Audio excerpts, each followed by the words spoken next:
بسم اللہ الرحمن الرحیم۔ السلام علیکم ناظرین۔ قرآن کریم کی سورہ رعد کے اندر اللہ پاک یہ واضح طور پر فرماتے ہیں کہ ہم نے ہر قوم کے اندر نبی اور ڈر سنانے والا بھیجا۔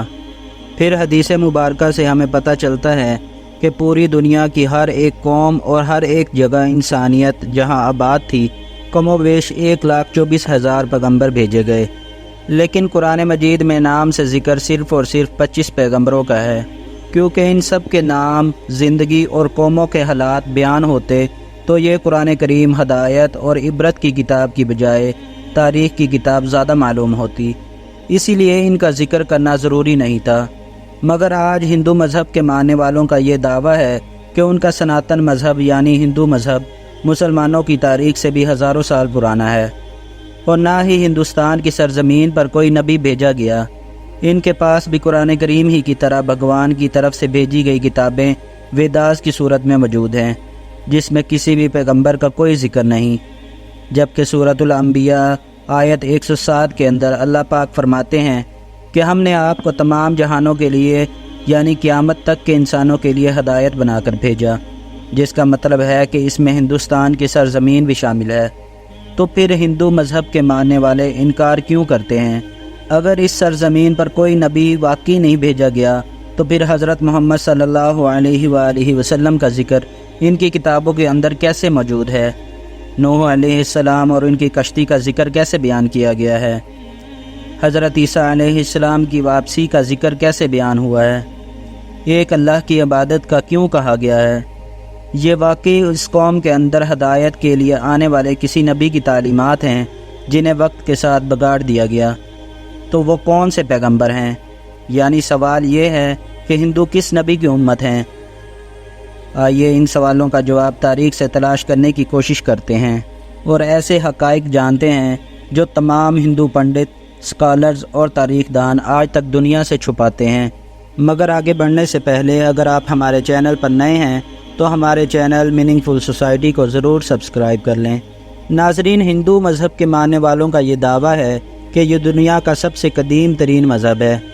اتنا قدیم کہ جب اسلام اور مسلمان لفظ کا وجود نہیں تھا، جو کہ صحیح بھی ہے کیونکہ کفر اور شرک کی ابتدا اسی دن سے ہو گئی تھی جب حضرت آدم علیہ السلام کے بیٹے قابیل نے حابیل کو قتل کیا تھا اور پھر کفر و شرک میں مبتلا ہو گیا۔ حضرت ابراہیم علیہ السلام کی قوم بھی بت پرست تھی۔ موسیٰ علیہ السلام کی قوم نے بھی ایک وقت پر سونے کے بچھڑے کی عبادت شروع کر دی، یہاں تک کہ نبی پاک صلی اللہ علیہ وآلہ وسلم کی اعلان نبوت کے قبل کعبہ کے اندر 360 بت موجود تھے، جنہیں فتح مکہ کے وقت صحابہ کرام نے توڑ کر ٹکڑے ٹکڑے کر دیا، جس سے یہ معلوم ہوتا ہے کہ بت پرستی حضرت آدم علیہ السلام کی ایک نافرمان اولاد کے وقت سے دنیا میں موجود ہے، مگر اس کا تعلق کسی مذہب سے نہیں بلکہ گمراہی سے ہے جو شیطان ان سے کرواتا رہا۔ مگر جہاں تک ہندوستان کی سرزمین کا تعلق ہے تو یہاں یقیناً لوگوں کی ہدایت کے لیے کئی پیغمبر بھیجے گئے جن کی تعلیمات آج بھی صحیح حالت کے اندر موجود ہیں، مگر زیادہ تر کو بگاڑ دیا گیا، جس کی وجہ سے لوگ بت پرستی اور گمراہی کا شکار ہیں۔ ناظرین، ہندوؤں کی کتابوں میں بھی ایک خدا کی عبادت کا حکم دیا گیا ہے اور یہ بھی بتایا گیا ہے کہ خدا کا کوئی شریک نہیں، وہ ایک ہے، اس کی کوئی اولاد نہیں۔ پھر بھی یہ لوگ خدا کی مورتیاں بنا کر اس کی پوجا کرتے ہیں، اور اب تک ہندو مذہب کے اندر تقریباً کئی ملین بھگوان بنائے جا چکے ہیں۔ ہندو اسکالرز کا یہ دعویٰ ہے کہ اسلام کی ابتدا آج سے 1400 سال پہلے ہوئی، مگر ہندو مذہب دنیا کا سب سے پرانا ترین مذہب ہے، اس لیے اسلام کا ہندوستان کی سرزمین سے کوئی تعلق ہی نہیں ہے۔ لیکن یہ کم عقل اس بات کو نہیں جانتے کہ دنیا کا سب سے پہلا پیغمبر ہی ہندوستان کی سرزمین پر اتارا گیا تھا۔ جی ہاں، حضرت آدم علیہ السلام کو ہندوستان کی سرزمین سری لنکا کی ایک پہاڑی پر اتارا گیا تھا، جس پر آج بھی ان کے قدم کا نشان موجود ہے، یعنی دنیا پر پہلا ہی قدم ایک مسلمان اور پیغمبر نے رکھا۔ اس کا مطلب اسلام کی ابتدا عرب سے نہیں بلکہ ہندوستان سے ہوئی، کیونکہ مسلمان کا مطلب ہے اپنی خواہشوں کو رب کے حوالے کر دینے والا اور اس کا حکم ماننے والا۔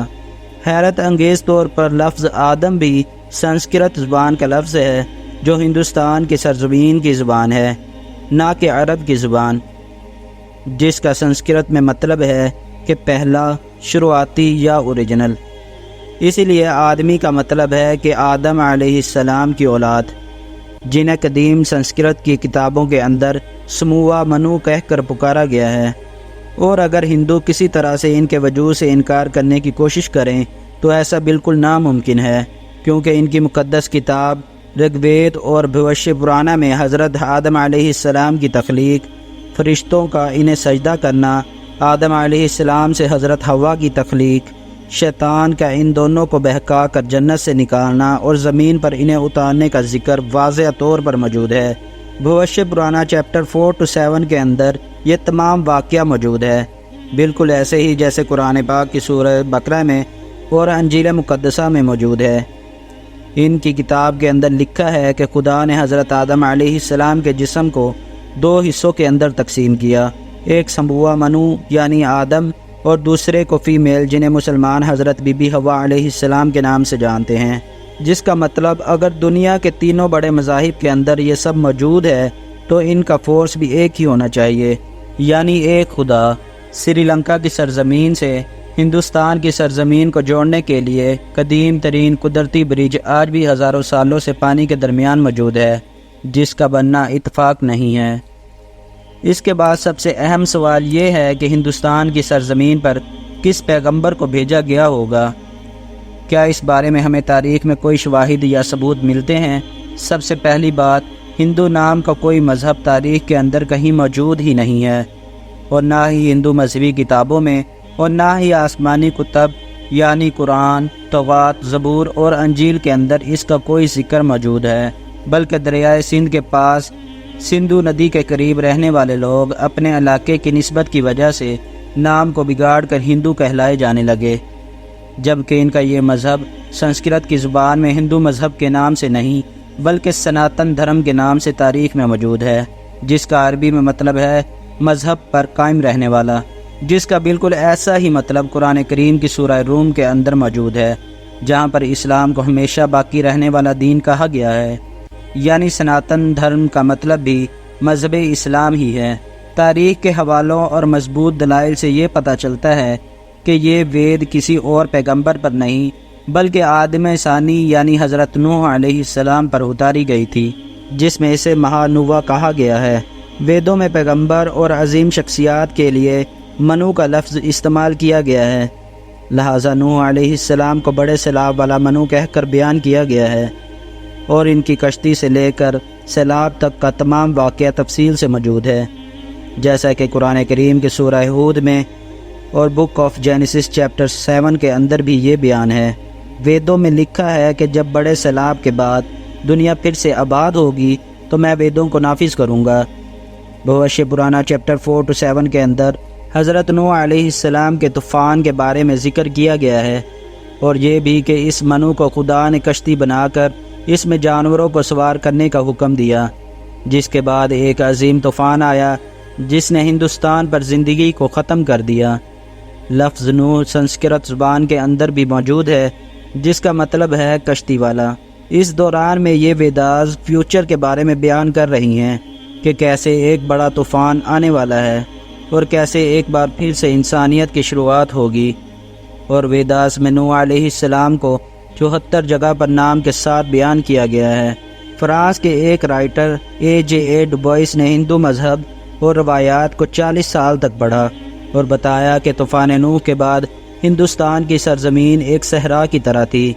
جسے بعد میں آباد کیا گیا، اور خود ویداس بھی بار بار نوح علیہ السلام کو ہی مخاطب کر کے ان کے واقعات بیان کر رہی ہیں، جس کا مطلب کہ ہندوستان کی سرزمین اور نوح علیہ السلام کے درمیان ایک تعلق موجود ہے، اور طوفان نوح کے بعد جن ویداس کو نافذ کرنے کا بیان کیا گیا تھا وہ حضرت نوح علیہ السلام کی ہی تعلیمات تھیں، جو اس طوفان کے بعد ہندو سرزمین پر ان کے کسی ایک بیٹے کے ذریعے آگے پھیلنا شروع ہوئیں، جس کے بعد اس قوم نے گمراہ ہو کر بت پرستی کرنا شروع کر دی، کیونکہ تاریخ کے حوالوں سے ہمیں پتہ چلتا ہے کہ حضرت نوح علیہ السلام کی قوم کے جیسے دیوی دیوتاؤں کی پوجا کرنے کا تصور دنیا میں کہیں اور موجود نہیں تھا۔ قرآن کریم میں نوح علیہ السلام کی قوم کو سابی کہا گیا ہے، جو کہ عراق کی سرزمین کو کہتے ہیں، جہاں پر حضرت ابراہیم علیہ السلام پیدا ہوئے، جن کی قوم یہی مشرک تھی، جنہوں نے نوح علیہ السلام اور ان کے درمیان آنے والے تمام نبیوں کی تعلیمات کو یا تو بدل دیا تھا یا پھر بھلا دیا تھا، اور انہی بتوں کی پوجا کرتی تھی۔ اس کے علاوہ یہ فرشتوں کی بھی عبادت کیا کرتے، اسی لیے خدا کے ساتھ ساتھ انہوں نے فرشتوں کی مورتیاں بنا کر انہیں بھی خدا کا درجہ دینا شروع کر دیا، بالکل ایسے ہی جیسے اللہ پاک نے ہر بڑے کام کے لیے فرشتے مقرر کیے ہوئے ہیں اور وہ ہر کام کے لیے اللہ کے پابند ہیں۔ اسی طرح ان لوگوں نے ہر کام کروانے کے لیے ایک الگ الگ خدا مورتیوں کی صورت میں بنا لیا۔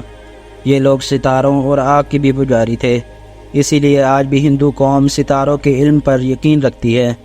اور آگ کی بھی پرستش کرتی ہے۔ مگر سب سے اہم سوال یہ ہے کہ یہ سب جان کر بھی کہ کتابوں کے اندر واضح طور پر خدا اور پیغمبروں کی تعلیمات کو بیان کیا گیا ہے، تو پھر بھی یہ ہندو قوم اس کا انکار آخر کیوں کرتی ہے؟ کیوں نہیں مانتی کہ اللہ رب العزت کے وعدے کے مطابق ان کی قوم کے اندر بھی اللہ کا پیغام اتارا گیا اور انہیں بھی ڈر سنایا گیا؟ یہ بات سمجھنے کے لیے آپ کو صحیح بخاری کی ایک حدیث مبارکہ کے بارے میں جاننا ہوگا کہ ابو سعید سے روایت ہے کہ حضور پاک صلی اللہ تعالی علیہ وآلہ وسلم نے فرمایا کہ قیامت کے دن حضرت نوح علیہ السلام اور ان کی قوم کو بلایا جائے گا، اور اللہ تعالی حضرت نوح علیہ السلام سے یہ سوال کریں گے، کیا تم نے میرا پیغام اپنی قوم تک پہنچا دیا تھا؟ حضرت نوح علیہ السلام کہیں گے، بے شک میرے مالک، جس کے بعد نوح علیہ السلام کی قوم سے پوچھا جائے گا کہ کیا نوح نے میرا حکم تم لوگوں تک پہنچا دیا تھا؟ یہ لوگ انکار کریں گے کہ نہیں، ہمیں کوئی ڈر سنانے والا نہیں آیا اور ہمیں آپ کا کوئی پیغام نہیں ملا۔ اللہ تعالیٰ نوح علیہ السلام سے فرمائیں گے کہ آپ کا گواہ کون ہے؟ تو وہ فرمائیں گے کہ حضرت محمد صلی اللہ علیہ وآلہ وسلم اور ان کی امت۔ پھر تم لوگوں کو پیش کیا جائے گا اور تم گواہی دینا کہ نوح علیہ السلام نے اپنا پیغام یعنی اللہ کا حکم پہنچا دیا تھا، جس کے بعد نبی اکرم صلی اللہ تعالی علیہ وآلہ وسلم نے سورہ بقرہ کی آیت 143 پڑھی کہ اور اسی طرح ہم نے تمہیں امت وسط بنایا، یعنی درمیانی امت بنا دیا، تاکہ تم لوگوں پر گواہ رہو، جس سے یہ ثابت ہوا کہ یہ ہندو قوم کبھی بھی اپنے نبی نوح علیہ السلام کی تعلیمات یا کسی اور پیغمبر کو تسلیم نہیں کریں گے۔